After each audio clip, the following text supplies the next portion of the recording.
John 6:33. Panis enim Dei est, qui descendit de caelo, et dat vitam mundo.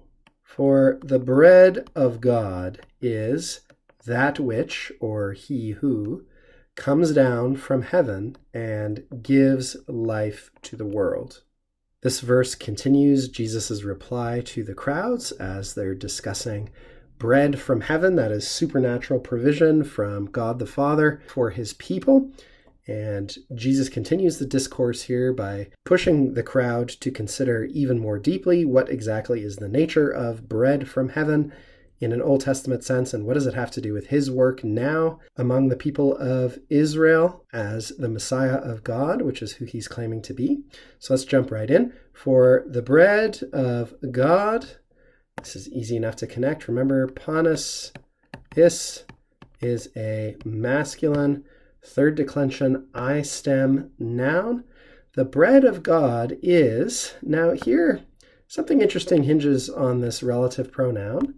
We could translate this as the bread of God is that which.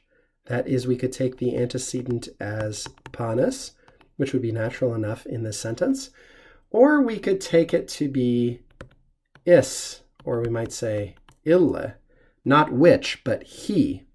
So we could say in English translation, the bread of God is that which comes down from heaven and gives life to the world. Or we could say the bread of God is he who comes down from heaven, etc. The grammar permits both interpretations.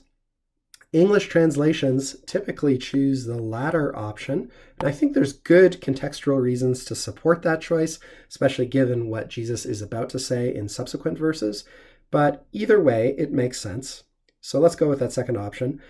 The bread of God is he who comes down, descendo, descendere, this is a third conjugation verb, from heaven, de caelo, which we saw before, literally down from heaven, et dat vitam mundo, and gives, and here again we should notice the present tense, because it's clear from the last verse and from this one, Jesus is not just talking about what has happened for the Israelites in the past. He's talking about what is happening and may happen now for the Israelites in the present.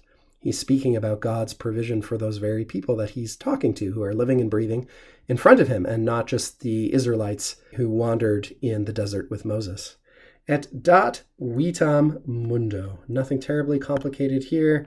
Get a dative singular from mundus, usually world, sometimes something like universe, depending on the context.